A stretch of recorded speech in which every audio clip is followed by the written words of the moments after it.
के साथ मैं हूं विवेक। मुजफ्फरपुर में ट्रेन से कटकर 3 की मौत हो गई है। इस वक्त की बड़ी खबर हम आपको बता रहे हैं। मुजफ्फरपुर में ट्रेन से कटकर 3 लोगों की मौत हो गई है। ट्रैक पार करने के दौरान 3 महिलाएं चपेट में आ गई। बिहार संपर्क क्रांति की चपेट में आई तीनों महिलाएं और सकरा के मिसरौलिया की ये सभी मृत महिलाएं हैं। तो बिहार संपर्क क्रांति ट्रेन की चपेट में आने से इतनी बड़ी घटना घटी है और बताया जा रहा है तीनों महिलाओं के बारे में कि ये सकरा के मिसरौलिया की रहने वाली थी। मृतकों में 2 महिला एक ही परिवार की हैं। सुधीर हमारे साथ फोन लाइन पर। सुधीर, अपडेट बताएं।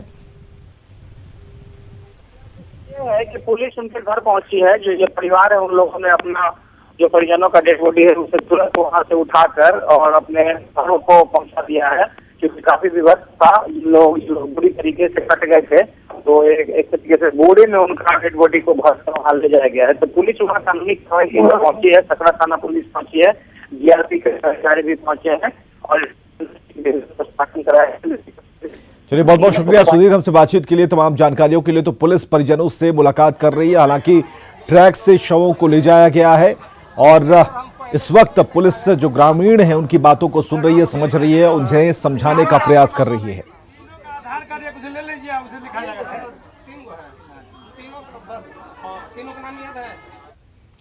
और इस वक्त की दूसरी बड़ी खबर, न्यूज 18 की खबर का असर हुआ है। आयुष चिकित्सकों को बढ़ा हुआ मानदेय मिलेगा। न्यूज 18 की खबर का बड़ा असर हुआ है। आयुष चिकित्सकों के बारे में बड़ी जानकारी। उन्हें बढ़ा हुआ मानदेय मिलेगा। 32,000 की जगह उन्हें अब 44,000 रुपए मिलेंगे। सीएस ने मानदेय 44,000 देने का भरोसा दिया है। मधुबनी में नाराज थे चिकित्सक जो कि हड़ताल पर बैठे हुए थे। आयुष डॉक्टरों ने हड़ताल की उन्होंने चेतावनी दी थी। हालांकि अब उनकी बातें मान लेने का भरोसा दिया गया है। रजनीश हमारे साथ फोन लाइन पर। रजनीश, क्या अपडेट है? देखिए, बिहार में 3,000 आयुष चिकित्सक हैं जो लगातार अभी कोरोना काल में अस्पताल में ड्यूटी संभाले हुए हैं। इस बीच जो कैबिनेट से फैसला हुआ था कि आयुष चिकित्सकों को 44,000 रुपये मानदेय दिए जाएंगे, उसको पलटते हुए मधुबनी के सिविल सर्जन ने घटाकर 32,000 कर दिया था, जिसके विरोध में मधुबनी जिले में सभी आयुष चिकित्सक हड़ताल पर चले गए थे और राज्य के बाकी जो चिकित्सक थे उन्होंने अल्टीमेटम दिया था और न्यूज 18 के माध्यम से कल गुहार लगाई थी कि राज्य सरकार उनके बढ़े हुए मानदेय को दे। जिसके बाद न्यूज 18 ने प्रमुखता से खबर चलाई है और शाम 7 बजे राष्ट्र स्वास्थ्य समिति के आदेश पर सिविल सर्जन मधुबनी ने पत्र को वापस लिया है और नया पत्र जारी किया है कि अब 44,000 मानदेय दिया जाएगा। तो निश्चित रूप से बड़ी राहत की खबर है। जो डॉक्टर हैं, जो धरती के भगवान हैं, उनके लिए एक बड़ी खबर है। न्यूज 18 पर खबर चलने के बाद स्वास्थ्य विभाग हरकत में आया है और उनको बढ़ा हुआ मानदेय। बहुत बहुत शुक्रिया रजनीश, तमाम खबर के लिए, जानकारी के लिए। तो न्यूज 18 की खबर का बड़ा असर हुआ है और बढ़ा हुआ मानदेय अब आयुष चिकित्सकों को मिलेगा। इधर मुख्यमंत्री नीतीश कुमार ने आज बिहार को सेहत की सौगात दी है। मुख्यमंत्री ने वीडियो कॉन्फ्रेंसिंग के जरिए मुजफ्फरपुर और मधुबनी में स्वास्थ्य सुविधाओं की शुरुआत की। इसमें स्वास्थ्य विभाग की 542.10 करोड़ की परियोजनाओं का शिलान्यास शामिल है। इसके अलावा 88.38 करोड़ की परियोजनाओं को भी सीएम ने उसका लोकार्पण किया है, जिसमें राजकीय चिकित्सा महाविद्यालय अस्पताल झंझारपुर और श्री कृष्ण चिकित्सा महाविद्यालय अस्पताल भवन का उन्नयन कार्य भी शामिल है। इसके अलावा मुजफ्फरपुर में 100 बेड के शिशु गहन चिकित्सा इकाई सह अनुसंधान केंद्र, श्री कृष्ण चिकित्सा महाविद्यालय में इंसेफ्लाइटिस वार्ड और सदर अस्पताल मुजफ्फरपुर में 100 बेड के मातृ शिशु अस्पताल का लोकार्पण भी किया गया। मुख्यमंत्री नीतीश कुमार ने बिहार की बेहतर होती स्वास्थ्य व्यवस्था को लेकर स्वास्थ्य विभाग के प्रयासों की सराहना की है और साथ ही अपनी सरकार की पीठ थपथपाई है। नीतीश कुमार ने कहा है कि जनता ने उनको जब मौका दिया तब बिहार की स्वास्थ्य व्यवस्थाओं में सुधार हुआ, नहीं तो पहले की हालत और भी खराब थी। बिहार के लोगों ने हम लोग को काम करने का मौका दिया, उसके पहले हमने ये देखा था रिपोर्ट कि खाने से, भोजन से ज्यादा खर्च लोगों को करना पड़ता स्वास्थ्य पर, और तभी हम लोगों ने सर्वेक्षण कराया कि सरकारी अस्पतालों की क्या हालत है। हम तो सरकारी अस्पताल का अनुभव देखे हुए हैं, सांसद थे तब। हम तो कितना जिला के अस्पताल में गए थे तो वहाँ देखे थे, किसी को देखने के लिए, मरीज को देखने के लिए हम गए, एक पत्रकार था तो उनको देखने के लिए हम गए थे और साहब जो देखा हमने कि अचानक धब किया, तो हम कहे क्या धब किया, तो देखा कि दूसरी मंजिल पर कुत्ता पहुंचा हुआ था। बेड पर कुत्ता था, मरीजों की संख्या कम थी, ये हालत था पहले। और अब आज समझ लीजिए कि अस्पतालों में अब कितने मरीज आ रहे हैं। पहले यहां तक कि जो मेडिकल कॉलेज हॉस्पिटल है उसका भी बेड नहीं भरता था कभी, और आज क्या स्थिति है कि उसकी संख्या बढ़ रही। अब हम लोगों ने क्या तय कर दिया कि भाई सबसे पुराना हमारा पटना मेडिकल कॉलेज हॉस्पिटल है, उसकी संख्या बेड की दुनिया में इतना ज़्यादा बेड किसी अस्पताल का नहीं है। 5000 से भी ज़्यादा, 5400 करने का हम लोगों ने निर्णय लिया। अब IGIMS बना पहले, लेकिन IGIMS पटना का तो लगभग बंद होने के कगार पर था ना। कि पीकू का निर्माण रिकॉर्ड 8 महीने में किया गया है। 25 सितंबर 2019 को इसका शिलान्यास माननीय मुख्यमंत्री जी और उप मुख्यमंत्री जी की उपस्थिति में हुआ था। आज तक मुझे जानकारी नहीं है कि बिहार में 8 महीने में कोई अस्पताल बना। 100 बेड का कोई अस्पताल बनने का आज तक का रिकॉर्ड नहीं। ये एक रिकॉर्ड बनाया है स्वास्थ्य विभाग ने। मैं इसके लिए BMSICL को और जो कंस्ट्रक्शन कंपनी है उसको भी धन्यवाद देना चाहता हूं कि जो मुख्यमंत्री जी का सपना था, जो शिलान्यास के वक्त उन्होंने कहा था कि अगले साल जब यह बीमारी आएगी तो बच्चों को दिक्कत हम नहीं होने दें। आज मुझे बहुत प्रसन्नता है इस बात की। उस वक्त माननीय उप मुख्यमंत्री जी भी वहां थे कि जो वायदा माननीय मुख्यमंत्री जी ने मुजफ्फरपुर और राज्य की जनता के सामने किया था उसे स्वास्थ्य विभाग आज पूरा कर रहा है। उनकी भी संख्या 197 है, यानी लगभग 200 बच्चों के चिकित्सक भी, और बहुत जल्द उनकी पोस्टिंग का काम पूरा हो जाएगा। उसी प्रकार एक गायनी के डॉक्टर्स की भारी कमी दिखाई पड़ती थी। इस बार 203 गायनी के डॉक्टर्स भी जो हैं इस नियुक्ति के अंदर जो स्पेशलिस्ट डॉक्टर्स हैं और उनकी नियुक्ति की जा रही है। और मुझे बताया गया कि 9,500 नर्सेज, उनकी भी जो काउंसलिंग का काम चल रहा, और 15-20 दिनों में इस महीने के अंत तक जो है ये 9,500 नर्सेज की भी नियुक्ति या उनकी भी काउंसलिंग का काम पूरा हो जाएगा। और साथ ही साथ करीब 4,000 डॉक्टर्स की भी नियुक्ति की जानी है।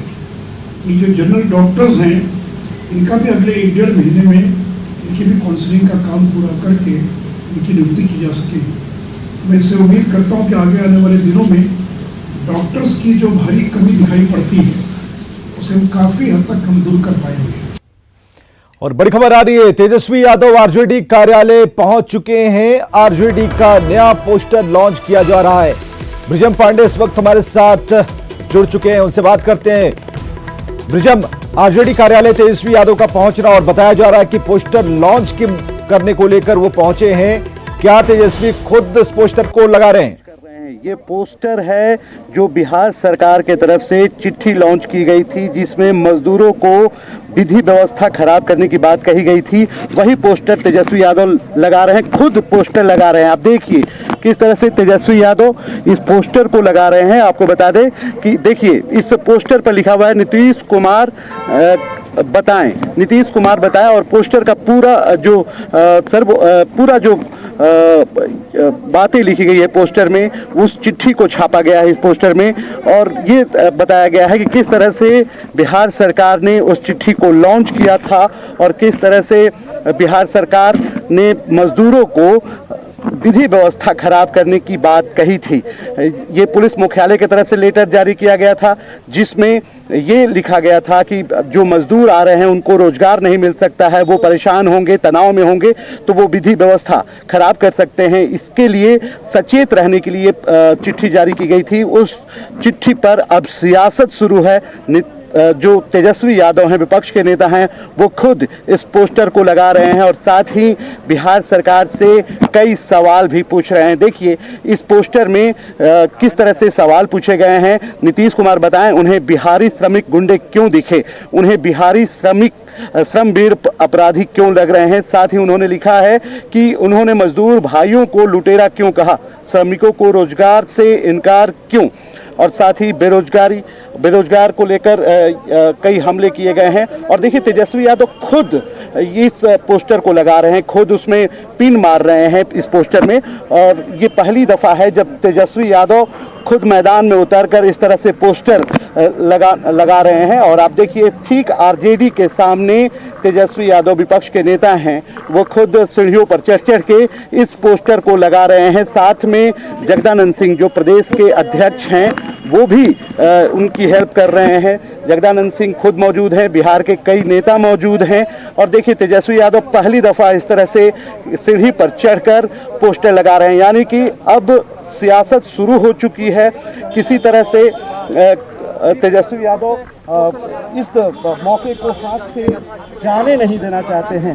तेजस्वी यादव खुद पोस्टर लगा रहे हैं, आप देखिए किस तरह से तेजस्वी यादव खुद पिन मार रहे हैं, पोस्टर लगा रहे हैं।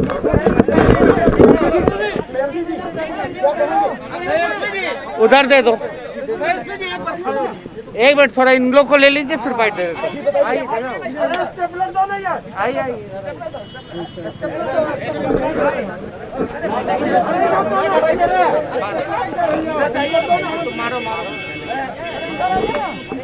तो आरजेडी का नया पोस्टर लॉन्च है, कई बातें लिखी गई हैं और उस मजमून को लिखा गया है ये सवाल सरकार से पूछते हुए।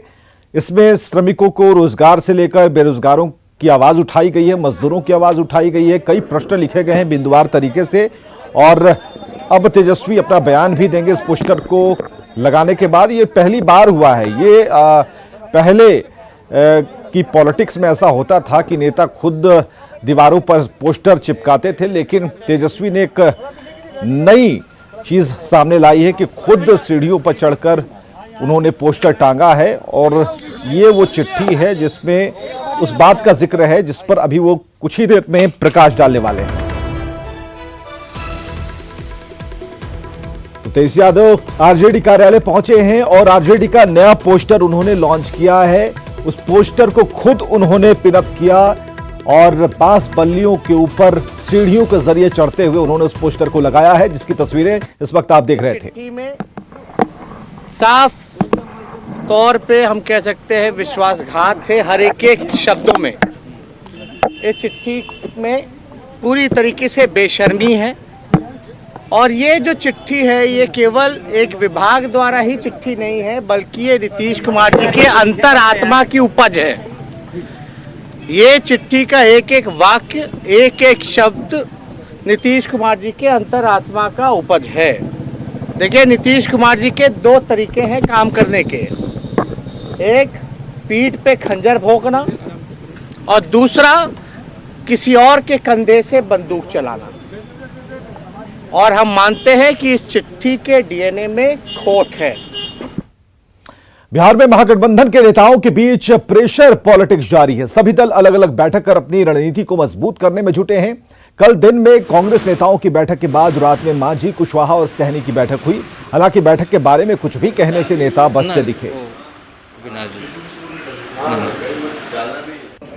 प्रेशर पॉलिटिक्स क्यों कह रहे हैं, जरा इसके लिए इन तस्वीरों को देखकर समझना होगा, जो कि बेहद आसान भी है। जहां 2 दिनों के भीतर महागठबंधन के सभी दलों की बैठक हुई है, लेकिन सभी बैठक अलग अलग हुई है। तो आरजेडी नेताओं की बैठक हुई, कांग्रेस नेताओं की बैठक हुई और ये जो तारीख है वो अलग जरूर है, लेकिन यहां पर अलग अलग बैठकों से समझा जा सकता है कि पॉलिटिक्स क्या प्रेशर वाली हो रही है, क्या जताने की कोशिश हो रही है, कि सिर्फ फोटो खिंचवाने को लेकर ये बैठकें चल रही हैं। मांझी और कुशवाहा की जो गुप्त बैठक हुई उस पर आरजेडी ने तंज कसा, कहा कि गुप्त बैठक से कोई फायदा नहीं होगा। हालांकि आरजेडी का यह भी कहना है कि चुनाव आने तक महागठबंधन में सब ठीक हो जाएगा। लेकिन महागठबंधन में तो सबसे बड़ा दल और सबसे बड़ा चेहरा राष्ट्रीय जनता दल के पास है, तो महागठबंधन हमारा इंटैक्ट है।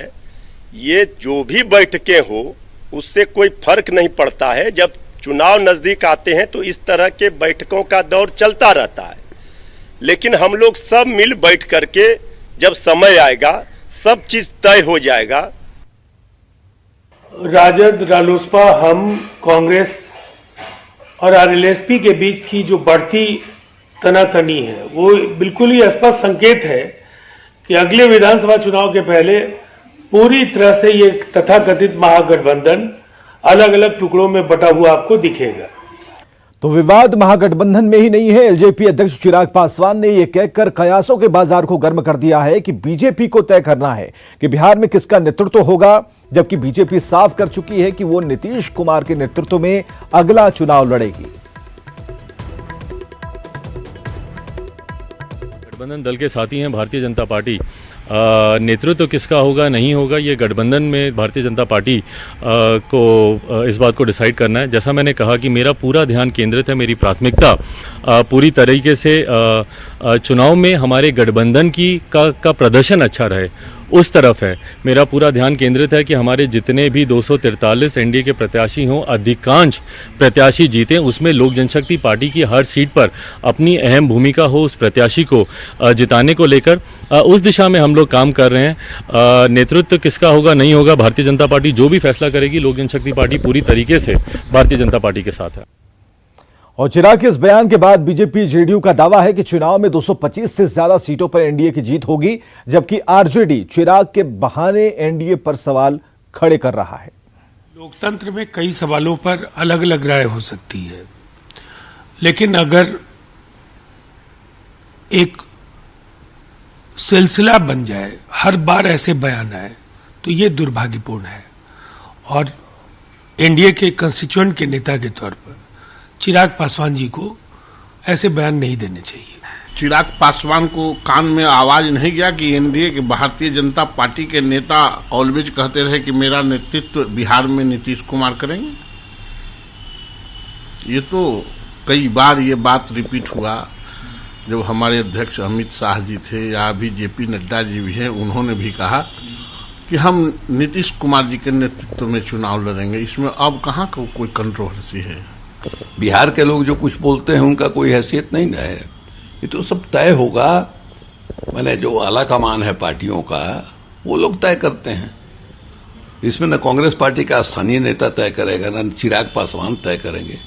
चिराग पासवान के बाप बोलते तो एक वजन भी था। इन सब चीजों का कोई मतलब नहीं है। तो चिराग पासवान के बयान पर कांग्रेस ने भी तंज कसा है। कहा है कि चिराग पासवान के बयान से साफ हो गया है कि एनडीए के नेता नीतीश कुमार के नेतृत्व में चुनाव नहीं लड़ना चाहते। लेकिन जिस तरह से घटक दल के नेता होने के चलते आप देखें तो चिराग पासवान का बयान बहुत कुछ संकेत दे रहा है कि वो लोग नीतीश कुमार जी के नेतृत्व में चुनाव मैदान में नहीं जाना चाहते। तभी तो इस तरह की बात कर रहे हैं कि बीजेपी तय करेगी। इसका मतलब तय नहीं हुआ है।